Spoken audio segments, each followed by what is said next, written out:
Hello, everybody.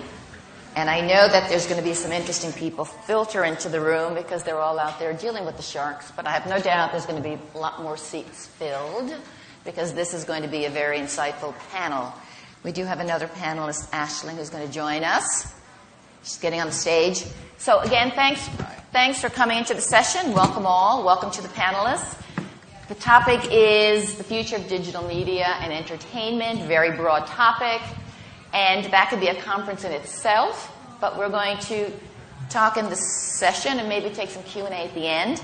Our three main points will be content, distribution, and consumption, and then monetization. Right now, there seems to be a lot of collision going on, a lot of disruption going on with how consumers are sort of engaging with content. It's challenging times. We're very lucky to have these three esteemed speakers, so I'm going to ask them to introduce themselves and tell a little bit about the company because some of you may not know what the company is. So Brendan, let's start with you. Sure. So we're on. So Brendan Gaffey. I'm a director out of Dallas with McKinsey & Company. McKinsey & Company is a global strategy consultant. I spend my life in tech, media, and telecom. Mainly in the States, but we're a global firm, offices in Dublin and around the world. So excited to talk about this today. Great. Tony? And I'm Tony Gonclaves. I'm not Irish. I work for DirecTV. I run our digital products group. So I am the internal disruptor at a pay TV company that sells traditional pay television. So happy to be here. Hi, I'm Aisling McDonagh. I work with Hearst Digital Media.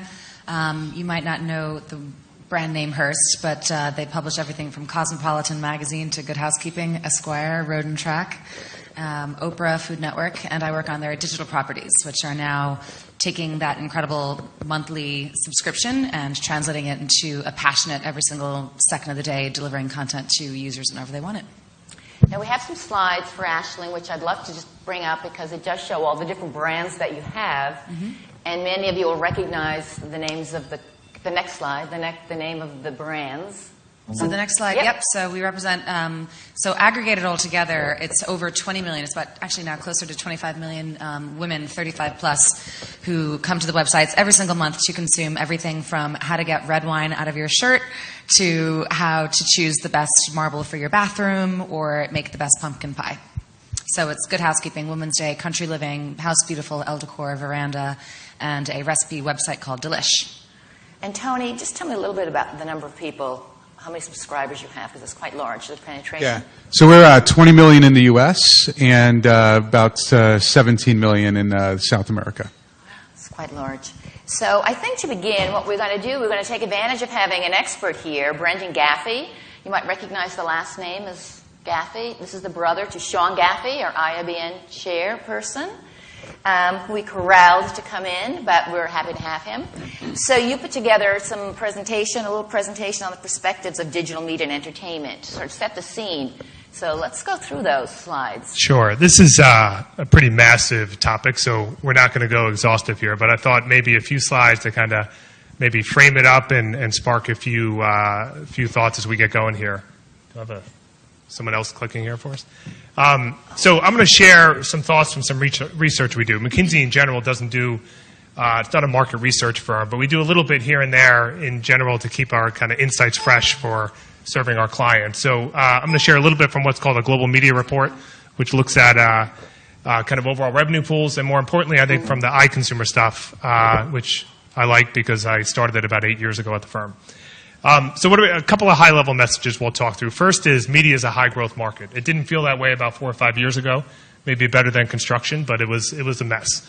It's back, and we're going to talk about what's back. This is a digital media conversation, and we'll see digital is the driver, right? So if you're in the right sector, like our panelist here, it feels good, right? If you're in the wrong sector, it's still, even though it's a high-growth market in total, it doesn't feel so great. And then we'll talk a little bit about what's changing, and it's just 3 topics we'll hit. Smartphones as a media platform as opposed to a phone. The second is TV as what we call lean forward as opposed to a lean back experience. The couch potato's gone. And then the fourth here is this concept of social media. And I'll, less focus on social media in general and more on, how it impacts traditional media or how people consume traditional content. So, some very simple numbers. Global media growth, 6%. So above average growth, beautiful. But what's driving that? Again, digital media topic. If you see the things there in dark blue, digital ad, search, digital ad other, that's, banner ads, things like that, and then digital consumer spend. 10% to 15% CAGR growth, right? Annual compounded growth. So this is a high growth market in the right fields, right? So $150 billion globally in digital content growth over the next 4 years. So it's a big number. And since we're here at the conference, connecting to Ireland, what does that look like in Ireland? So this is one sliver of that. So digital ad in Ireland. So if you go back to 2008, right, 8.3% of advertising spend in Ireland was digital. Fast forward to 2014, 26.5%. The largest single category of advertising in Ireland today is digital. Fast forward to 2018, it's 36%. These numbers in the U.S. would be somewhere around 25% in 2018. So if you think about the importance of advertising and digital advertising in Ireland, in some ways it's ahead of where the U.S. is, although obviously a significantly smaller market. And then one final thing, I just said you think about market sizes. Life depends on where you sit, right? If you're in the upper right on this slide, if you're sitting there in a physical music, if you're trying to sell CDs into Best Buy, good luck, right? Your market's shrinking at 5 or 10%. But if you're down at the other end, where we're just starting to kind of mature in an industry, if you think about mobile advertising, ebooks, if you think about digital music, these are growth markets. So again, it's a broad thing to say media is growing, but it's important to understand the nuances in kind of where to play and how you play. And now let's switch from kind of a revenue to a consumer view. So I mentioned we do this thing called iConsumer. We started it to understand how people use technology and content over time. So, we've tracked since 2008 how people use different platforms and different types of content. So one thing you see here, I'm fairly excited about because I'm a phone guy, is what's happened, to the phone. 2008, if you look at the right side of this slide, in 2008, 61% of the time you spent on your phone was talking. Maybe not surprising. Today, it's less than 20%, right? So people spend more time on their phone today watching videos and listening to music than they do talking on that phone. And you see how that's shifted over a 5-year period, right? So fast forward a couple of more years, and it's probably not appropriate to call it a phone anymore. We call it a media platform at this point. Let's talk about TV. So Tony knows the thing about TV. He lives his life trying to, as he said, disrupt his own company. Again, 2008 to 2013. In 2008, or let's just focus on 2013 here. And the light blue is live TV, the traditional kind of lean back experience. I put a show on, I settle in, and I enjoy it. If you look at how people spend their time today, less than 50% of their time is that traditional lean back experience. Now, it's not quite as bad as that may sound. You see it going down here. The reality is people consume more video in totality today than they did in 2008. So think about this as, your total time you spend. But, in a world where you're competing for eyeballs, that's not necessarily a great place to be on live TV. Now, if you work your way up there and you're sitting there as an OTT player like Netflix, or a mobile video player, that's growing, and that feels very good. One more slide, and then we'll kind of go more to the panel here, I think. Social media. So social media, the scale is phenomenal. Probably everyone here is on either Facebook or Twitter or something. To some degree, the growth is slowing, but that's sort of a law of numbers. You can't sign, when you've signed up almost the entire world, you're sort of done. But the impact is growing, right? So if you think about the right side says, 20% of people either on Facebook or Twitter, are following content brands, on their social media. And I think, just to put this in reference or a frame of reference, social media this year now drives more references, more clicks into content than paid search, than Google, right? So if you think about that, the influence of Google and search is now less than what it is social media on discovering content. So this is an influence and an enabler of content that's only going to grow over time. And as a content company, how you play here to drive growth and to drive kind of eyeballs, again, becomes pretty critical. So that's all I'm going to share with you today. Great. Well, thank you. So we're done. We're done. We're done. Now we're going to get into some of these issues here and talk about what the strategies these people on the panel are using to deal with all these consumer shifts. So Tony, I'll start with you, because now you're a large pay TV service. It's really harder to attract the audience en masse because it's more fragmented. So basically, what are your priorities right now, and what are you doing to to keep in front of the evolving consumer?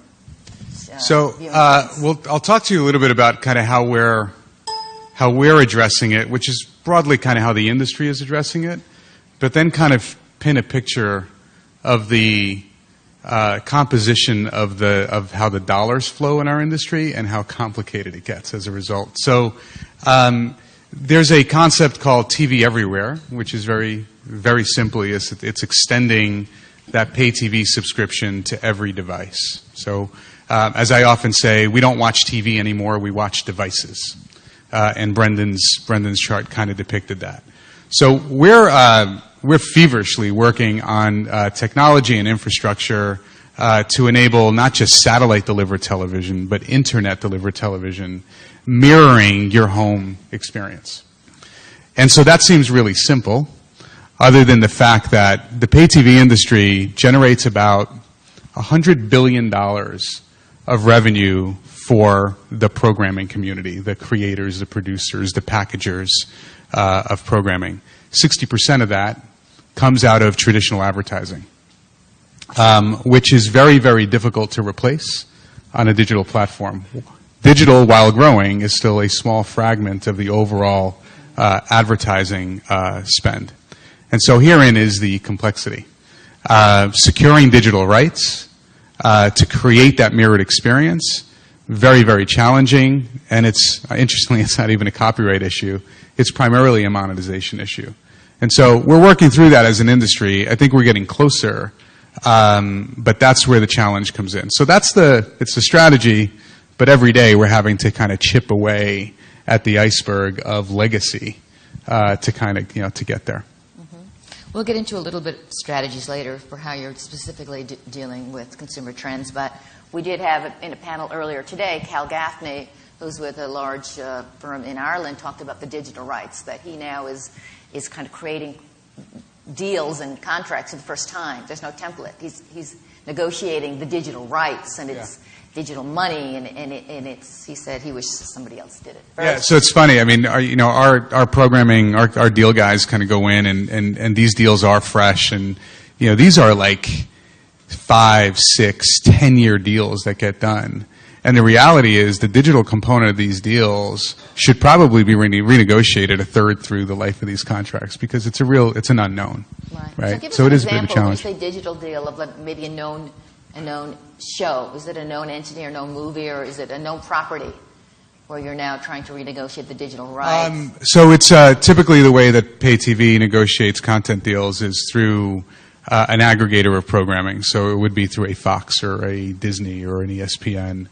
And they go and secure content from content producers that kind of fits the demo that they're targeting, much like the magazines that were the publications that were put up here before. And then they resell those, the Disneys, the ESPNs of the world, in an aggregated fashion back to the distributor, which is us. Historically, it's been they buy the rights for the big screen TV, delivered over a very traditional pipe, which would be satellite or cable. But now it's for mobile phones, for websites, for tablets, and the monetization thereof becomes a real challenge. So the lawyers are having a field day. Awesome. A lot of work for the lawyers, yeah. Pay it forward. Entertainment law, good field to be in right now, right? Ashling, I'd love to move to you now, because we did see some of the brands that you work with, and they are very household names. It's interesting to see, was a print, Hearst, you have a number of television stations as well as all these great brands, but you're a publisher, but you seem to be migrating to digital really well. Mm-hmm. So tell me again, in all the trends and the shifts that we saw, sort of what are your key priorities right now, and what are you doing to attract the consumer to your site? So, yes, a good point. So the brands I'm sure you're all familiar with, Good Housekeeping, it's a 136-year-old brand. House Beautiful has been around for 118 years. So these are brands that have really resonated with consumers. I mean, they've got over 1 million. The combined circulation print-wise is over 20 million just in those two titles alone. So you've got a really passionate consumer base. People recognize the brand Good Housekeeping. It's the most trusted brand in the United States because of the Research Institute. So what we're trying to do is, and what Hearst really recognized a couple years ago, is that we've got this great brand, and we're doing nothing with the website. Like, it's pretty much a copy-paste of the magazine every month. And so what they did was they hired an entire digital army of experts. So they have a digital president now who has no print background. You can't take a print editor and put them on a digital editorial staff. It just doesn't translate the same because we consume both mediums very differently. Everybody suffers from severe ADD when it comes online. You do, I do, we all do. You all know what I'm talking about. If you don't see an image or a word you like, you're gone like a gnat in less than a second. So you can't expect someone to consume a 3,000-word story online the same way you would in, say, The New Yorker or A Good Housekeeping or something like that. It's very different. So we're taking that brand and the essence of the brand and the passion that people have with it, and we're translating that into the digital 24/7 news marketplace. And so we're taking these fun tips and tricks that you would want out of Good Housekeeping, or the design hacks or DIYs that you would get from an Elle Decor or a House Beautiful, and you're translating that into something that's much more immediate.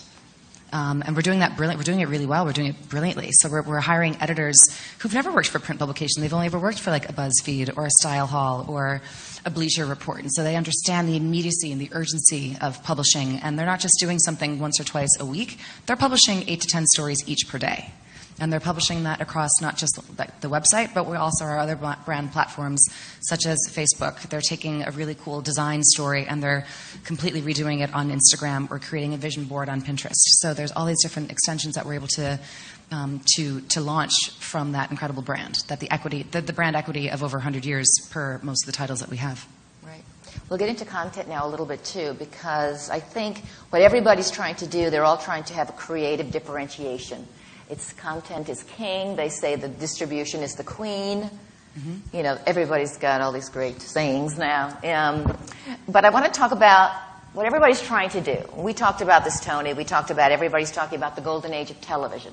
We're in a golden age of television, you know, with these great blockbusters like Game of Thrones, which is huge budgets, Breaking Bad, Walking Dead, Homeland. I don't really watch many of them, but these are $100 million properties. Then you've got what other people are saying, the golden age of streaming. We're entering a golden age of streaming, which is interesting, with the Netflix and the Amazons. They're also putting in big buck properties like House of Cards, Orange is the New Black. And my question is this type of long-form, high-end programming sustainable? Because it all comes down to money, dollars, advertising. But the programmers are spending a fortune, and the market's so fragmented. So how are they getting an audience, and is this sustainable? Well, they're giving the user what they want when they want it. Say that again? They're giving, even as a digital publisher and Tony as a TV publisher, you're giving the consumer what they want, which is entertainment, when they want it. If they want to watch 8 episodes back-to-back at 4 o'clock in the morning, so be it. And I think in a world of fragmentation, you need to be bigger to stand out, right? So that's number one. So I think you have to have that level of budget. Number one, you almost need to, the content is a brand now, as opposed to the network. You used to watch NBC Thursday nights. It's no longer NBC Thursday nights, right? It is. Tell them that. What's that? Don't tell them. I won't. No one from NBC's here, hopefully. But it's, you know, it is. It's Game of Thrones is the brand, right? I mean, it's almost more known than HBO at this point. So that's number one. Number two, you can monetize that. Because there's so many ways to distribute, so many ways for consumers to get it when they want, you can monetize it. So it's not crazy money chasing it. They're finding ways. Netflix is spending mass amounts of money to pay the people making that content. So there is a return on investment here. So I think it's a combination of more distribution enabling people to spend more money on content, which allows them to succeed in a fragmented world. So you're all for these big budgets. The creators will be very happy with you. But Tony, what's your thought? Because you now also are getting into original programming. Yeah. What do you think of these big budgets? And where's the money coming from? So as a traditional pay TV operator, an aggregator of content that's made to be seen on a big screen, we absolutely love it, right? The golden age of TV is very much real. And, look, AMC on Walking Dead, they have one show, right? 2, with... was the advertising, Madison Avenue show. There you go, Mad Men, right? They've now got to go find the next one, right? But other than that, and that's where the fragmentation actually becomes relatively interesting, because for us, consumers want a la carte channels, right? Yet these programmers have aggregated a number of channels together to ensure that they're sort of maximizing eyeballs across all of their properties. The fact that there's so many big budgets, high quality production, and it's fairly fragmented amongst programmers is actually good for the traditional pay TV bundle. So yes, we like it, right?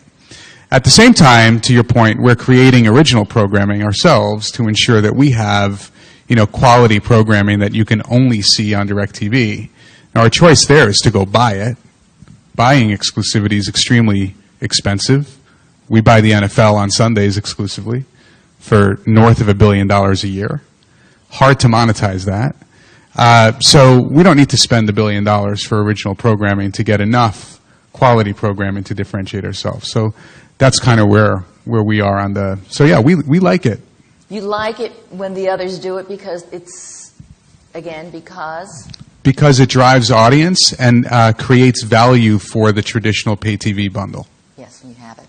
I think your point, though, was that, like Game of Thrones is a great example, because they spend a fortune, but they make a fortune because they have so many extensions of what they do. They're so clever with their marketing, and they have DVDs, they have games, they have merchandise, they have road trips, they have, Tourism Ireland today. Alison didn't talk about it, but they created a special partnership with Game of Thrones, so people could go to Northern Ireland and they could take the tour of Game of Thrones locations. So there was a great tie-in there.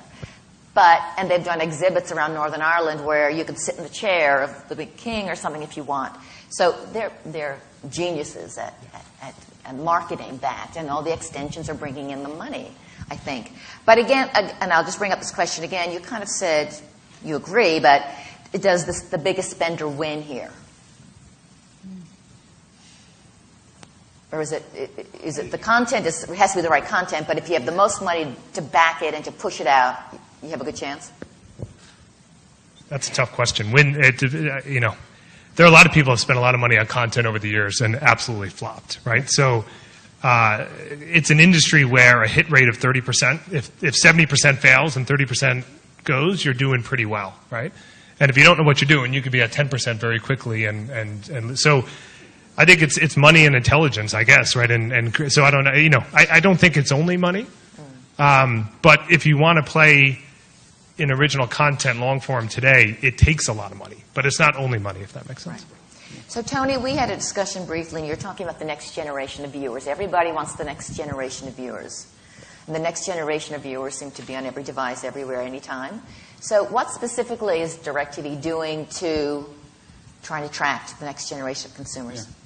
So a couple of things. One, we are ensuring that we take the service that we have today and we put it on the devices that these next-gen consumers are on. That's first and foremost, right? But that's foundational, and that, frankly, is, it's almost like it's just something you have to do. It's a competitive ante. What we're starting to do is actually look at, so back to the content production piece, anytime there's that amount of fragmentation or maturity, which is what we're experiencing in both the production side of long-form content as well as distribution, there's lots of opportunity for newness, right? And that's when new things start breaking through. Netflix broke through, right, as an example. So we're looking at the content production landscape, and what we're starting to see is the emergence of content creators that create content for a very, very specific audience, circumvent the aggregators, the pay TV guys, and the and the Disneys, the ESPNs, the programmers, and go direct to consumer through platforms like YouTube, right? What that's created is a whole new host of content that is available for consumption through non-traditional means at a fairly low cost. And it's just creating a whole new market segment. So we're carefully looking at what I've just personally labeled as Content 2.0 or made for digital content, and determining where it fits in the traditional ecosystem or perhaps not, right? And looking completely outside of what we do day in and day out and what pays the bills to try to find a method of aggregating that content in a very unique way to deliver it to that audience. I mean, the fact is, we debate this day in and day out. Is that content made to be watched on a television? Perhaps not, right? And we might have to find alternate ways. Because there's all kinds of screens. Exactly. There, so it should be what screen could this content be viewed? And that's why the foundational element of taking all of our content and putting it on all devices, loosely stated all, very, very important. So that's a question on this is with all the devices, do you create, and this is Aisling as well, different content for different devices? No, our content is screen agnostic. Okay. Okay, that's an interesting debate. People are debating that right now about creating specific content for different screens. So I think we're pretty much in the same. It's content ubiquity, right, and really extending that experience from one screen to another really important. I think how you curate and present content across different devices is pretty important. People spend 5 to 10 minutes consuming a video on a phone, a long-form 30-minute show or hour show, while they'll spend on average 45 minutes on a tablet, and if they're engaged, north of an hour on a PC.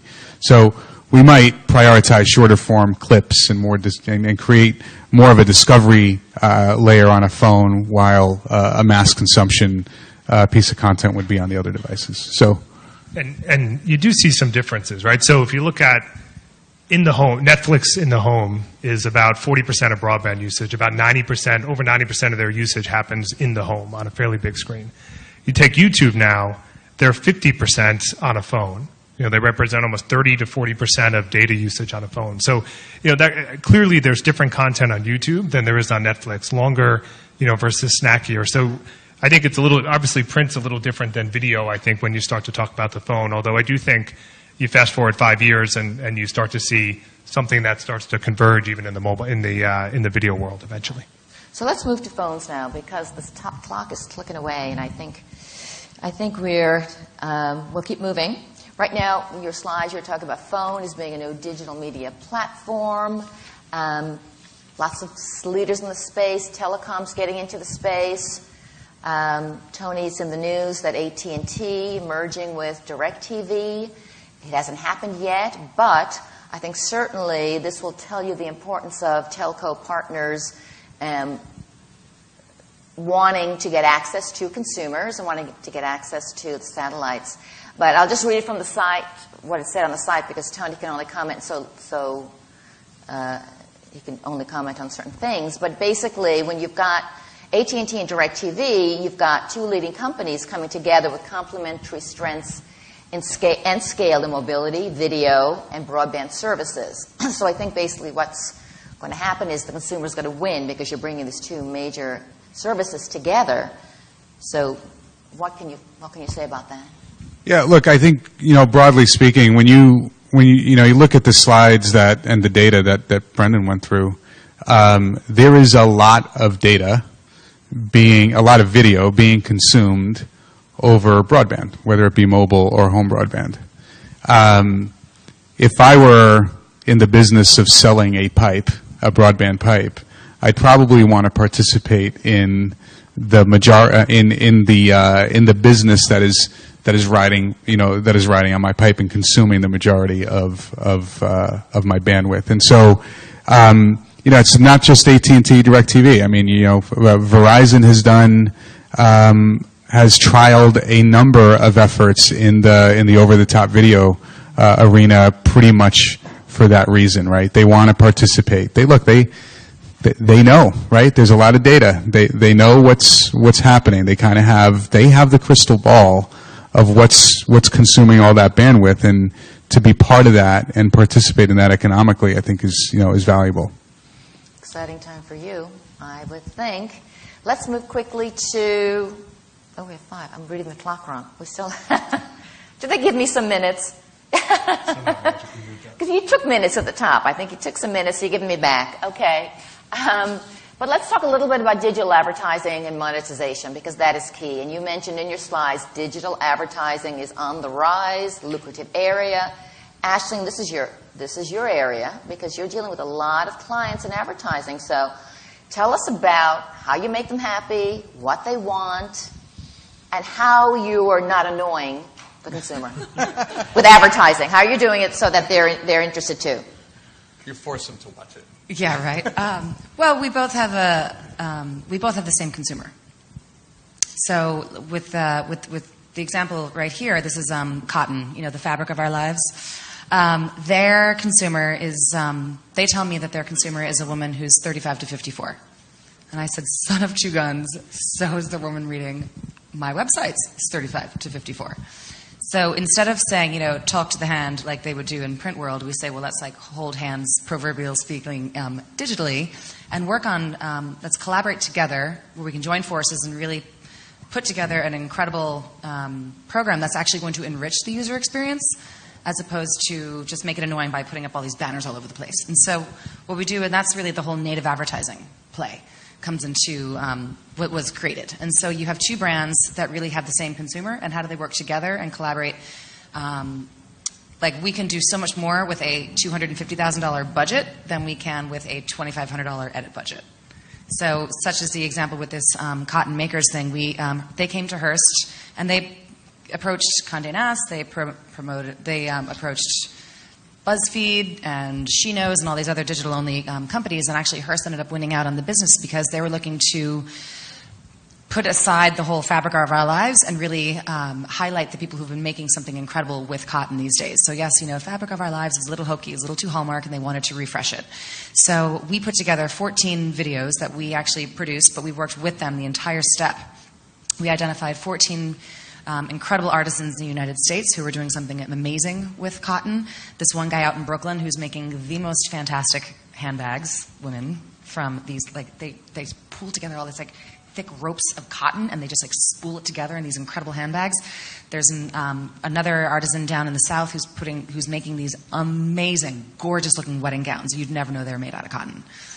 To a woman who noted that there was a void in the marketplace for bedding and affordable, cool, cute-looking bedding. And so we sourced all this incredible talent and we created all this video. We cross-promoted it, and using our data and our analytics team internally, we're able to optimize in real time who's responding best to the video and how we can serve up more and even bring in more eyeballs to view it. So. Cool. And how was the response with your viewers? It's incredible. It's gone through the roof. So this was branded, co-created, branded content. And how did you use social media? Yeah. No. So it's not really. We shot it for them, almost like a content studio, like they would use any sort of production studio. But we're really not saying, the editors of Elle magazine or the editors from House Beautiful are there. There's no involvement with regards to there, but we're actually giving it a stamp of approval and the halo of our brands by putting it on our sites and producing it for them. So it's pretty cool. And they gave us certain KPIs to meet, and we met them 6 months into it as opposed to a year into it. So it's kind of crushing it online, actually. Excellent. Congratulations. Thanks. More to come. So Tony, advertising, your model is really paid TV subscriptions, but you also do targeted advertising. What kind of do you do product placements? Maybe that's a question for you, Aisling, but do you do targeted advertising? And what does that look like? Yeah, I think so. The way that we've been a leader in this space of being able to, we don't actually get down to the household. We're getting there, but we are able to kind of get to what we call a zone.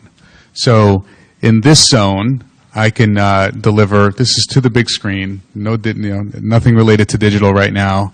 I'll give that zone a Mercedes-Benz ad, while this zone will get a Chevrolet ad. Right. So we are able to now kind of slice and dice, almost take the power of direct marketing, right? But bring it to the big screen television, which historically has never happened, right? Television advertising, just by definition, is mass. And so that's how we're doing it, and from a financial standpoint, it's fantastic. We're seeing 2 to 3x CPM. So I want to comment quickly, if we can, on live streaming. Does anybody here have any good information to share on live streaming? Because it is really a growing trend, and there's lots of more and more large-scale events that you're seeing on television now on all your devices, and Any comments? Are you doing it? Where do you make the money? What kind of platforms? Is it a growth area? Brendan, I'm looking at you. Well, look, I think it is a growth area. I think it's obviously a bit harder to monetize, right? So it's harder than do ad insertion on live events. Yeah, you know that, right? And I know a lot of people in my office live streamed the World Cup. Yeah, exactly. So, but there's lots of I know you people in the audience did too. You can put down your phones. You all live streamed the World Cup from the office. So there's a lot of technical reasons why monetization is harder. Probably not worth getting into, but okay. I think. But without getting into the technical part, I think what you see people doing a little bit is promotion, right? So viewing it as a promotional event, as long as you're comfortable, that's not cannibalizing people watching the World Cup on TV, right? People can watch it at work, and they'll probably tune in on the weekend when they go home. Pay-per-view, you see that starting. I think YouTube launched that about a year and a half ago, so you can now do a pay-per-view for live streaming online, right? Which is sort of the traditional model to some degree in pay TV. So I think there's a lot of innovation going on there. But I think you bring up a good point. It's scaling, and I think monetization is further behind there than it is on other video models online. Great. So we monetize it through subscription. So for us, whether it's live or on demand, again, we're back to mirroring what you get on television, and then specific packages. And we obviously see sports as a tremendous driver of live streaming. We stream 14 Sunday football games. And the engagement is incredible. Well, sports is huge, and I think they really are there. They keep linear TV alive because fans like to see it on the big screen, but there's so many opportunities to create engagement throughout the week on all the smaller devices. I couldn't really get into that question because we're rushed, and I think we have to go. So I think thank you all for coming, and I think certainly these folks will be around after if you'd like to talk to them in person, but I think the key thing is to know your customer, give them a personalized experience, and keep the content relevant. And entertain them. They'll come back if you entertain them. They'll come back. So thank you very much. A round of applause. Thank you. Yeah, buddy.